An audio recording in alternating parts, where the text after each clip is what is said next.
देशभरात महिलांच्या आरोग्याच्या दृष्टीने केंद्र सरकारने ब्रेस्ट कॅन्सर रोखण्याबरोबरच गर्भाशयाच्या मुखाचा कर्करोगावर मात करण्यासाठी मोठ्या प्रमाणात लसीकरण मोहीम जनजागृती हाती घेण्यात आली आहे.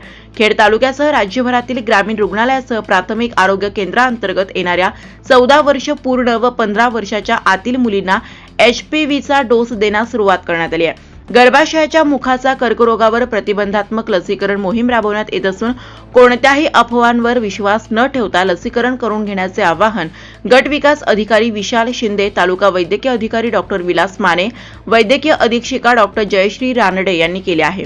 खेड तालुक्यात HPVचा डोस मुलींना देण्यात येत असून प्रायोगिक तत्वावर एकूण लोकसंख्येच्या 1% म्हणजेच 3280 मुलींना लसीचा डोस देण्यात येणार असल्याची माहिती तालुका वैद्यकीय अधिकारी डॉक्टर विलास माने यांनी दिली.